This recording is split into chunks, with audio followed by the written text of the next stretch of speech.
Hey guys, welcome to the LT Brings the Heat podcast. We're your hosts, Sean Laird and Adam Heisler, where we talk about baseball and sports performance. With topics ranging from coaching, business, and player development, our goal is to bring you a no BS approach to development in baseball and sports performance. Hope you guys enjoy. Let's rock and roll. Hey guys, welcome to another episode of LT Brings the Heat. We're your hosts, Sean Laird and Adam Heisler. We're going to cover two main topics today, guys. The first one we're going to talk in and something that's I've been wanting to talk about. I thought about doing an LT video the other day about, but I've been hearing a lot of clients and rumors about certain high schools that are just using batting practice as a situation to just use a pitching machine instead of actually throwing overhand and working on some timing stuff. And so pitching machine is kind of what's dominant.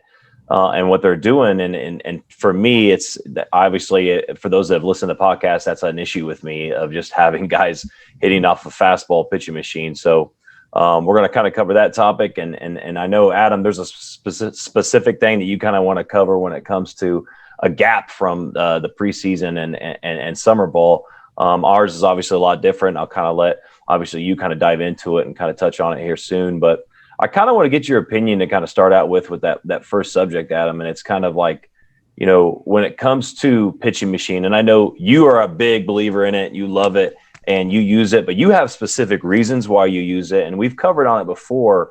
But I kind of want your opinion on, like, you know, hearing these rumors about high school coaches just focusing on the pitching machine for batting practice day in and day out.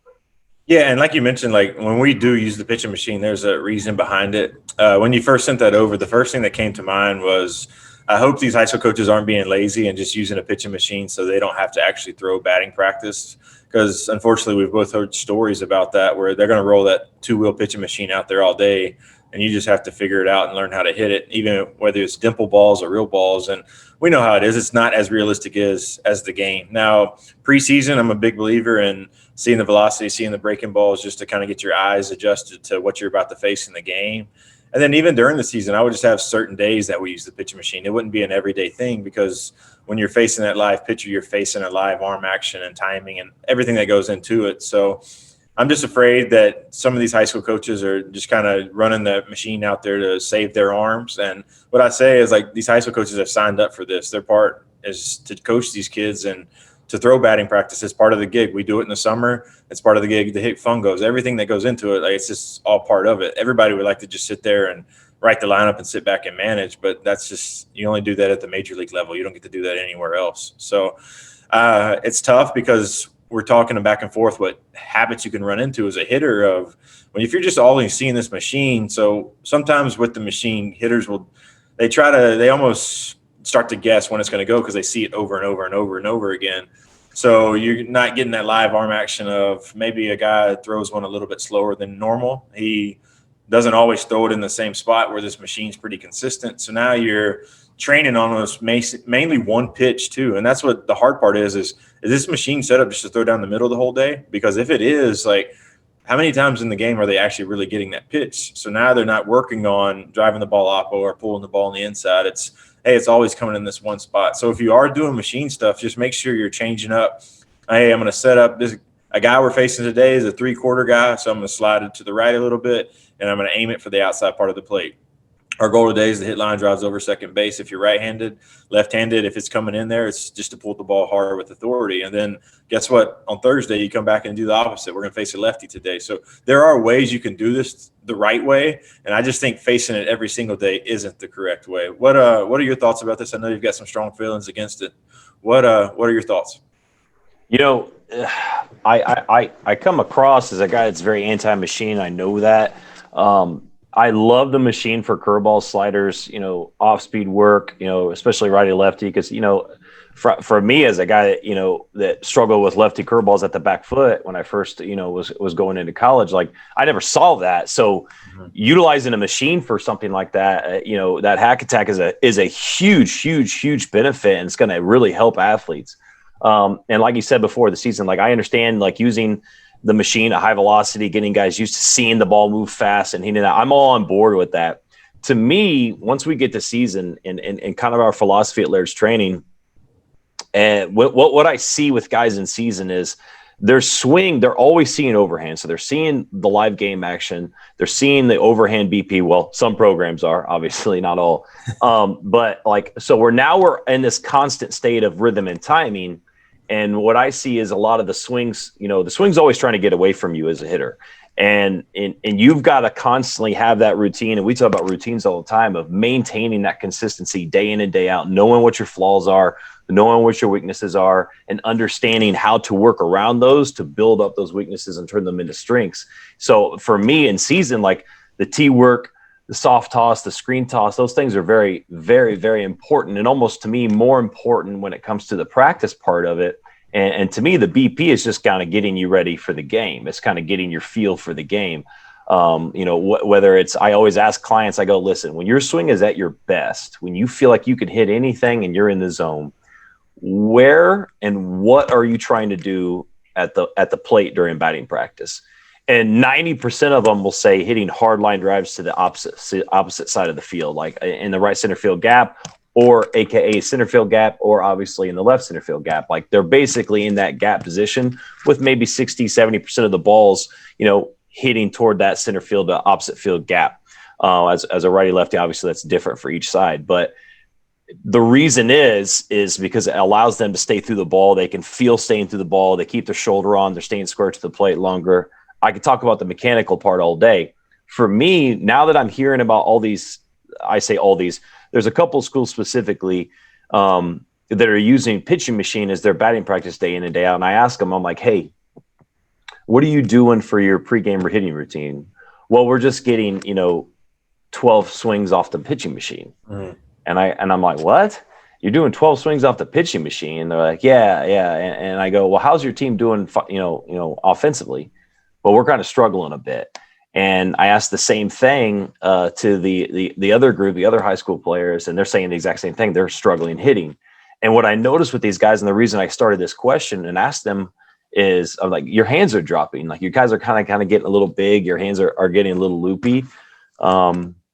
So I'm kind of confused. And when I see guys dropping their hands a lot during the separation or during the timing of the swing, what I'm seeing and what I realize is because there's no rhythm and timing. Their hands are kind of getting back too early.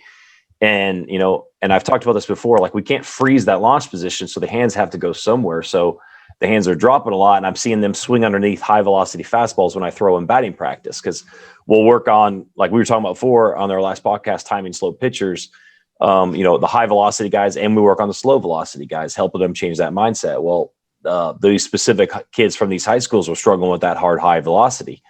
And for me, you're 100% right that it's high school coaches being lazy and not wanting to throw BP. If you sign up to be a coach, you've got to understand that, hey, you're going to throw batting practice. Like my arm feels like dog shit, obviously. And there's some days like I have to do certain things different. Maybe I'm doing a screen toss and sometimes we'll just do screen toss for batting practice in a cage because we need to work on specific things. We want to work on consistency because we can find that spot consistently underhand.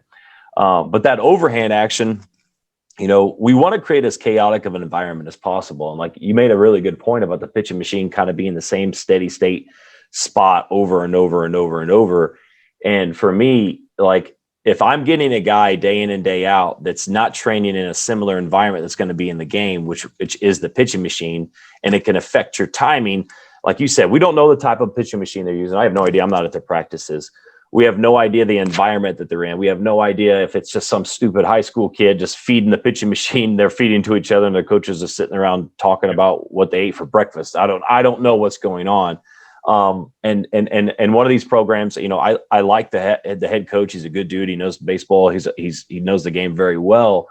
So this isn't a dog and a dig at these guys, but I think it's we kind of got to get connected with guys that have done this for a long period of time and understand like, hey, like, did you ever use pitching machine pregame day in and day out as a coach? And if you're that guy that's doing it, you really have no idea how it would affect you. And you have no idea how it's affecting your players. And you kind of have to have this open response. There's going to be situations where you're challenging players and they're not going to be comfortable with it. But at the same time, you got to listen to your players. And every single one of them I was talking to, they were complaining about it. They did not like the hands dropping. They did not like the timing mechanism. And they all were saying the same thing. Like, hey, I feel exactly what you're saying. I don't like it. And I go, listen, Only thing I would do, because we had our coach, and I'll just be upfront and honest. Like when I was in high school, we had a 2-wheel pitching machine, and we would go through 5 stations most of the time. I purposely would skip that pitching machine station.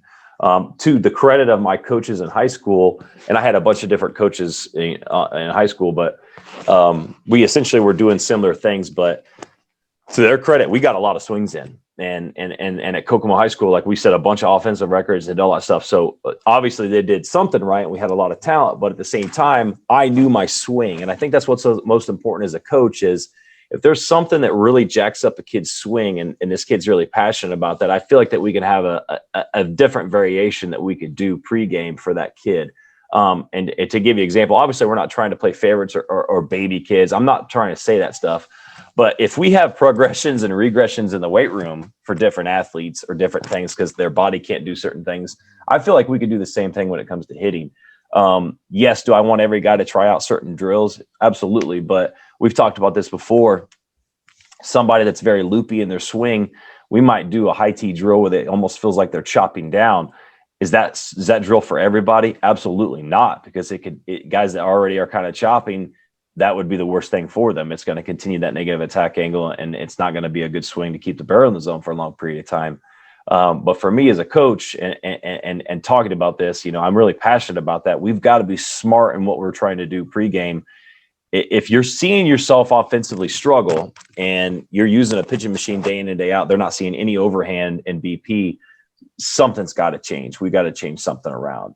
And I remember watching South Alabama and Lucky before they were playing Mississippi State a couple of years ago, and they were facing some guy throwing mid-90s, and they just moved that screen up in BP, and they were throwing the shit out of it in BP. And I really like that environment a lot more. I think that's more realistic. I think that helps with the swing. And like you said, it's more of a chaotic environment where, it might be a fastball inside this pitch. It might be a fastball low and away this pitch. It might be a fastball middle, whatever it is. It's more of a realistic environment as opposed to seeing a pitching machine where it's just the same thing over and over and over and over.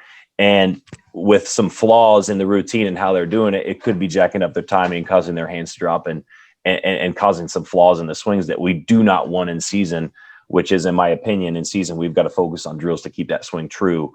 So the games day in and day out, those guys are consistent when they're up at the plate.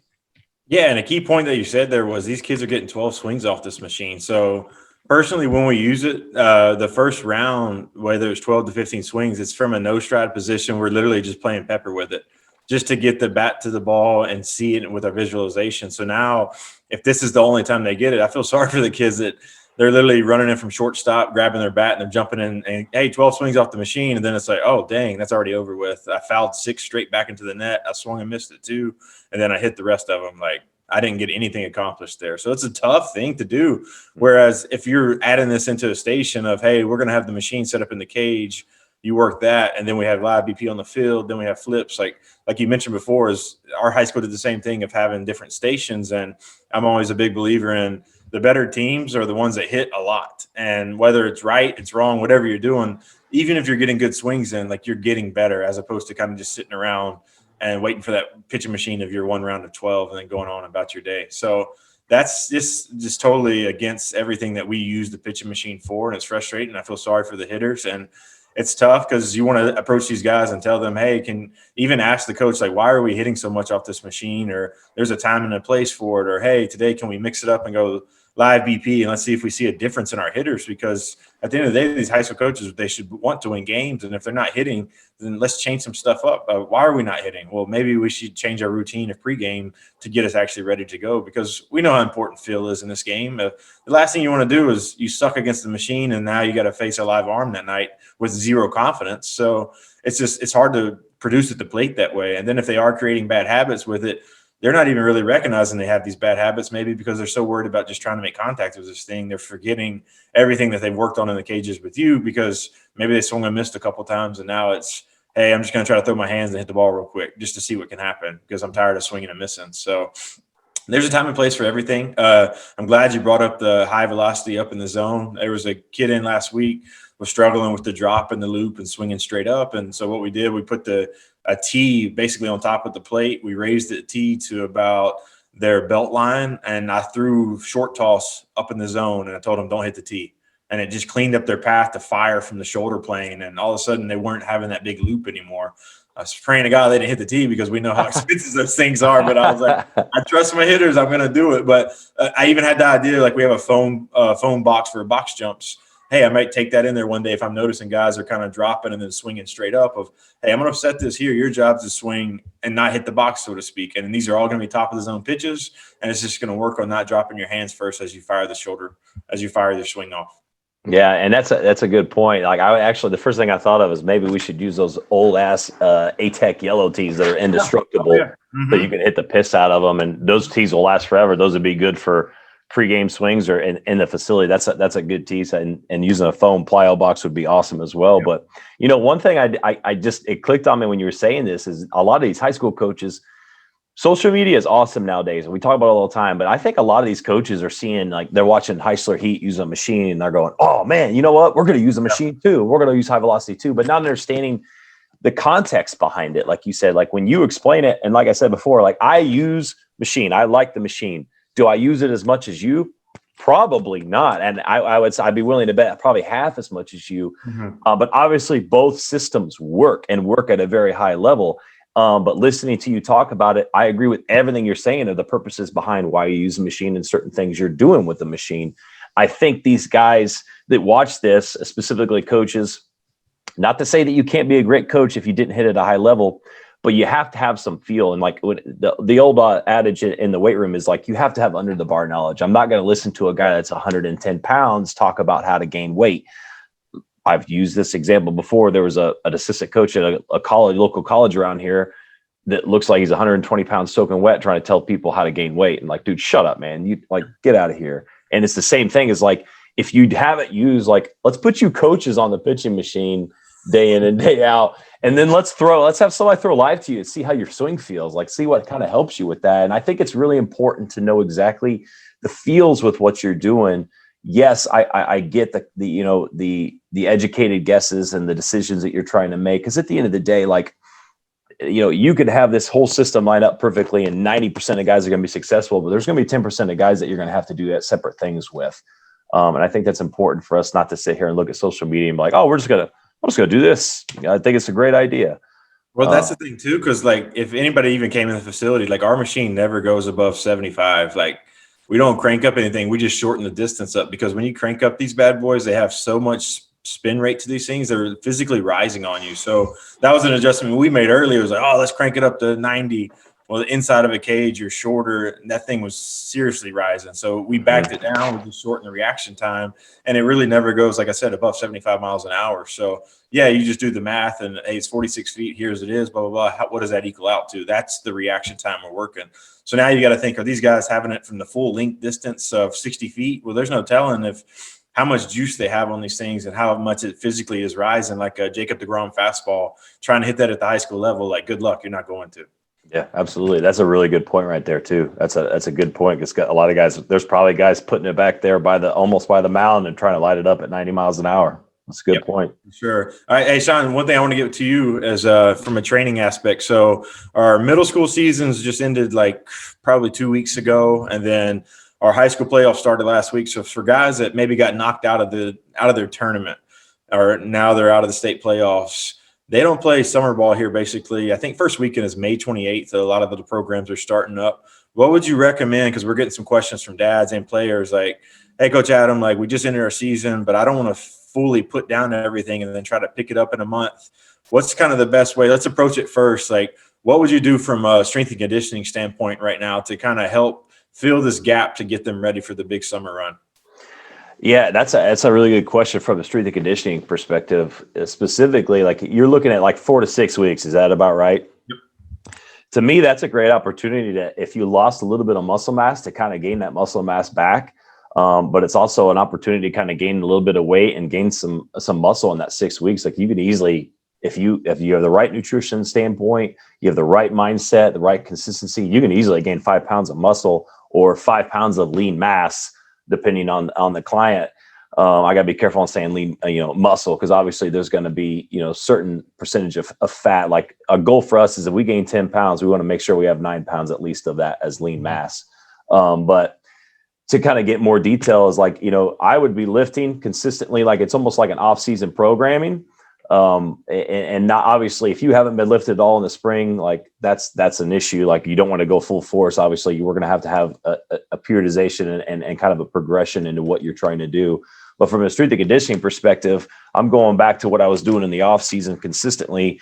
If you were in season, hopefully you were lifting at least, 1 to 2 times a week. But now we're making that transition, and maybe you're lifting 3 times a week to 4 times a week, and you're throwing in some extra speed work and speed and agility stuff that you're doing twice a week to kind of help you keep that game environment and that speed environment. So the game, it slows down when you're in the game environment once the games start back up. Because that's a tricky situation. Like you want to make sure that you don't have, like, you can't just say, hey, I'm going to take 2 weeks off. Because I would assume there's a ton of guys that are just like, hey, I'm going to take 2 weeks off and then I'm going to get back into it. Yeah.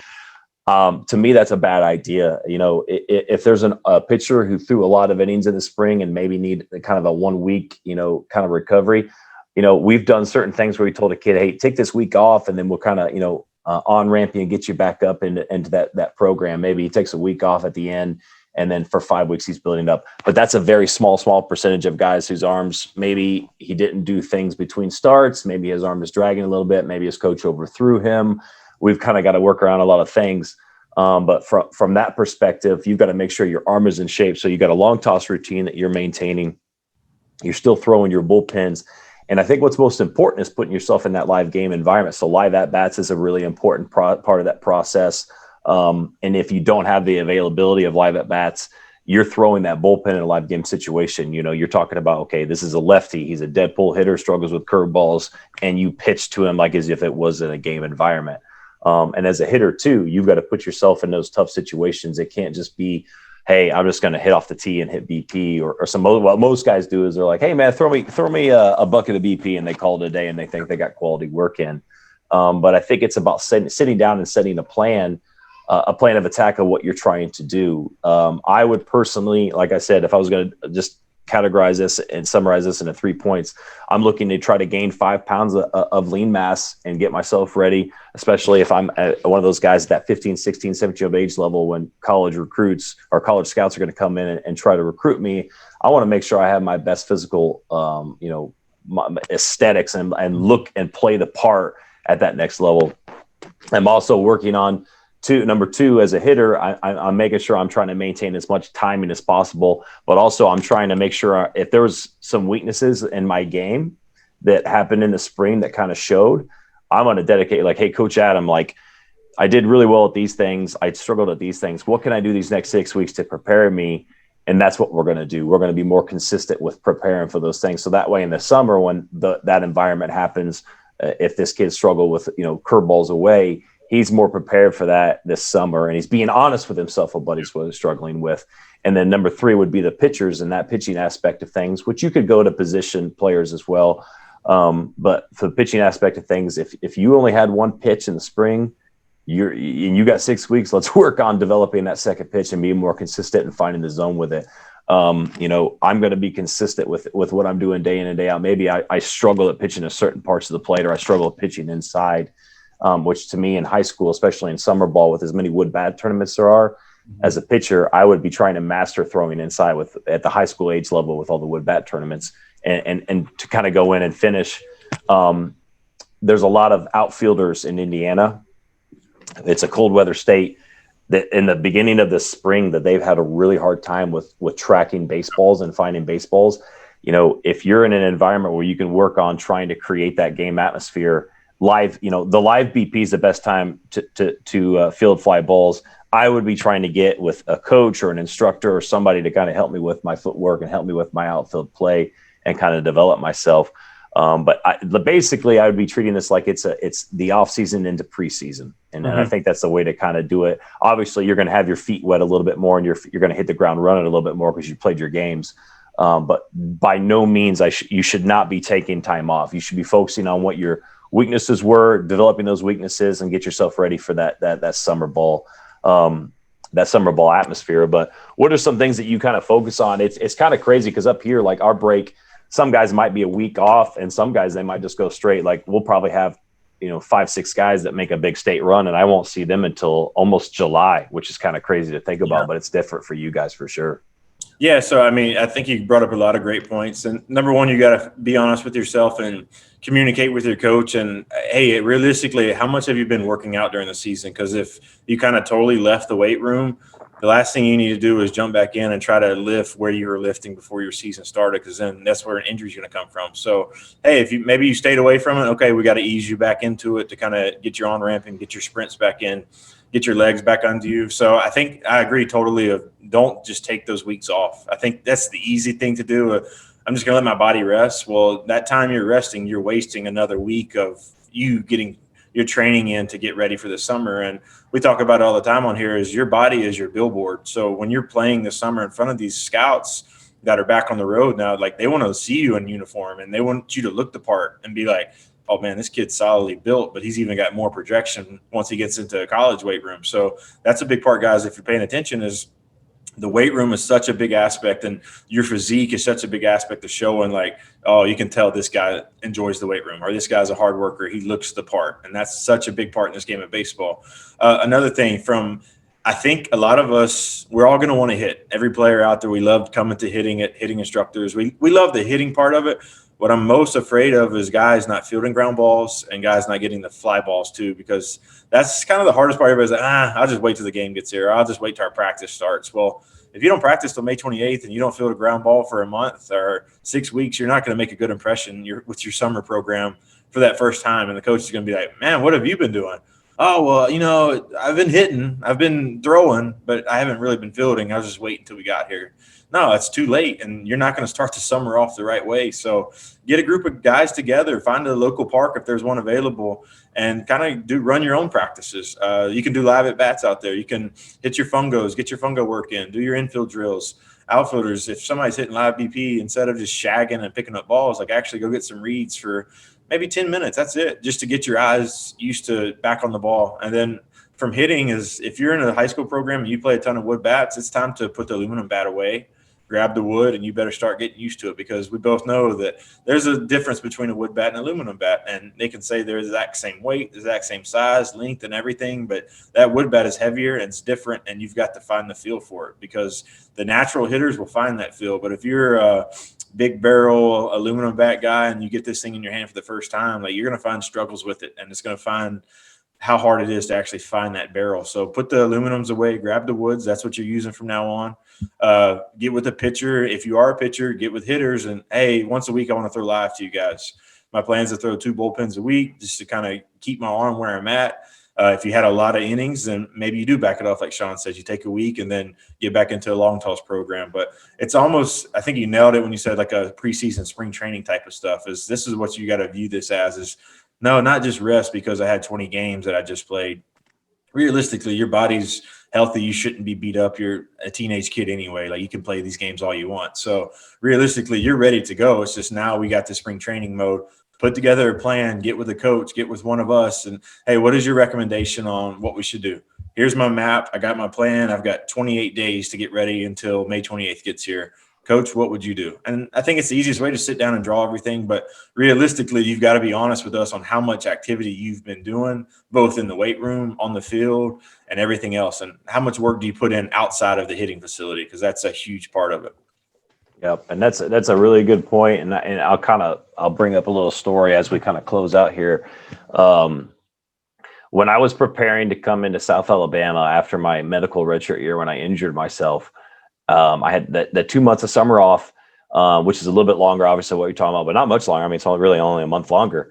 But I basically was sitting there and I was like, you know what, I'm going to be ready to sprint and I'm going to be ready to hit. And for some reason in my 19-year-old head, like I wanted, like hitting was what was most important. Mm-hmm. And my best position, I think anybody had ever watched me by far, was actually third base. I had to learn to play outfield. I played shortstop in high school. But essentially I never fielded any ground balls all summer, and I didn't throw. And in my 19-year-old head, it's like, well, dude, I throw low 90s. Like, I filled ground balls all the time. Like, I'll be fine. Well, I'll work on it when we get there. And I never even probably gave it another thought than that. And I had an opportunity in our first 4-on-1 to showcase my ability. I'm like, the coach goes, "Hey, you're crushing the ball. Let's put you at third base." And in my head, I'm like, "I'm about to kill this shit, bro."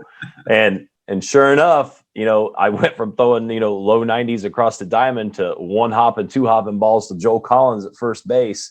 One of the catcher who was hitting into my group, and fielding wise, I did okay, but I wasn't fielding in the right spot. My rhythm, my timing, judging the ground balls, judging the hops was off. And it was embarrassing. I did not show myself. And so because of that, and you made a great point of like, that was their first impression of me fielding. Like they didn't see what I had done in high school, playing on the Bulls or, playing at, Wichita State University or going and playing at certain colleges. They didn't see that stuff. And at the same time, they didn't care, like, because that doesn't matter. It's what are you able to do now?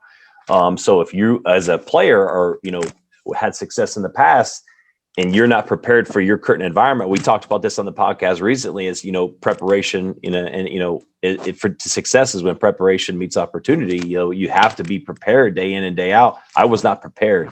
And so I've brought up that story before. I don't know if I said it in that much detail, but that's a perfect example of like, hey, if you're competing for a spot, you're competing to be a guy that's going to play at that next level, your weakest link will show, period. And if you're not ready for it, you're going to have to take your whatever cake or shit sandwich you get. So it is what it is. But anything else you want to add to that? It's great because I remember my first spring training, I got to report with the White Sox. Was I in the best physical shape of my life? Yes, I felt I was, and hitting wise, I was there, but I didn't throw near enough and I didn't run enough in my steel cleats. And I remember getting out there for 2 weeks. And when I did running, it was always in tennis shoes because I was sprinting inside somewhere, or sprinting on the track or doing stadiums. Well, we start to move around. You're on your feet a ton during spring training. And 2 weeks in, my shins are killing me. I have shin splints and my arm is killing me. And I'm looking back going, like, this will never happen again as long as I play, because I did some things that were great, but I forgot two big important parts of I'm actually in cleats the whole time during the game. And then also, like, your arm is such a big deal when we did infield, outfield a ton, pretty much every single day. So that was a big thing I changed going forward for the rest of my career. Was every month leading before spring training, I would go to South and work out with those guys just to get fly ball reads in the outfield and do some throwing and run around in my cleats. And that way I was able to perform during spring training, as opposed to being like, man, I got to go see the trainer because I'm already hurt and it's 2 weeks into the spring training. Like, this is supposed to be tip top shape. Everybody's 100% and I'm behind the 8 ball. So that was something I learned from it. So that's what we talk about, guys, is like, these are the experiences we've had. So don't do these things. Like, we lived it. We did the wrong thing. So we're trying to help persuade you that way. When you go into your summer season, you're making the great first impression. Absolutely. And it's a great point. And it's the reason why we share these stories and stuff. And, we could sit here and brag about ourselves all day long, but I mean, we made just as many mistakes as we did, doing things right. And that's the whole purpose of the podcast, guys. So if you listen to this and think that you're an exemption to the rule, like, you're not. Like, we're all mortal. We all have our faults. We all have things in our kinks, our chinks in the armor. We've got to make sure that we're preparing for that. But is there anything else, Adam, you want to end before we roll out? No, that was good. I hope you guys keep hitting those bombs. I've been seeing the updates, all the LT players showing out this year, man. It's great to see. We got some guys still left in the playoffs down here. So a lot of the Mobile teams won first round, so they're advancing on to the next one. And I'm excited for these guys, man. They worked hard for it. Like we talked about last week, is playoff baseball is way different than the regular season. So I'm excited to kind of see who rises to the top and shows out. How many teams are left in the tournament to play down there? So at each age group, it looks like they're down to Sweet 16 now. Yeah, they started with 32, so now it's Sweet 16 is where they're at in the stage. So how does that play? Is it single elimination the rest of the way out? No, so it's double elim. All games are best out of 3 series. So I'm glad they made that change, because even when I was in high school, it was the first 2 rounds were 1 game only. So if you run into a dog that first game, like, you could get screwed and get beat by maybe a team that wasn't better, but they just had that one pitcher on the mound. So it's been good to see, because a lot of these teams need that best 2 out of 3 to kind of show they're the better team overall. Yeah, that's how to do it. That's real baseball too. It's just single elimination up here in Indiana, which I get, like, it's small weather, but it's, there's been so many teams win state championships riding one big dog to the title game, and that doesn't show the best team. Obviously, it shows the best pitcher a lot of times. So I really like that environment. That's a pretty cool environment. But how many Mobile teams are left? So I would say anywhere from 8 to 10, I believe. So at each of the classifications. So only one of them got knocked out. St. Luke's was one of them that got knocked out with a guy training there, but all the other ones are still in there competing and moving on to the next round. That's awesome. Awesome. Yeah. And I'll give a shout out. One of our LT guys is in discussion for Mr. Baseball in Indiana. Nate Dome. He's been a long time client at Laird's Training. He's a pitcher. He's throwing a guy. I can't even remember the stats now, but he's averaging over 2 strikeouts an inning right now. It seems like at this point in time, it's pretty crazy. And what's his velo up to now? He's topped out at 96. Wow. He sits low 90s, and then he brings it up a lot. But his sliders turn into a disgusting big league slider. It seems like, and I actually haven't seen it live, but I've been hearing really, really, really good things, obviously, and talk to him and watching video and everything. So I get to see him live next week, and then I got to watch some of our other LT guys. Basically, there's 2 main high schools that I trained the majority of our guys. And one of our I saw a 12 game hit parade. So they had 12 hits in one game. I actually get to my alma mater, which was really cool to see those guys kind of get after it. But it's pretty cool, man. It's enjoyable to see the guys be successful and all the hard work pay off and everything. And it's by far been especially from a hitting standpoint, the success hitting has just been tremendous, and I'm really happy with everything. And I always make sure as an instructor, I'm writing down notes and writing down things that we do and the different things that we did for that month. So that way, I keep that mindset as we go, and then obviously fine tune and try to make things and make things as perfect as possible. Although we'll never be perfect, we obviously want to put the kids in the best position for success. So those are things that we're constantly doing, seeing the success on the field that we're seeing so far. Yep, exactly. And like we always say, if there was one thing that worked and we all knew it worked, everybody would be doing the exact same program. And that's what's so cool about especially hitting is like there isn't just one thing. That's why this makes it so hard, difficult, and people have to think different things at the plate.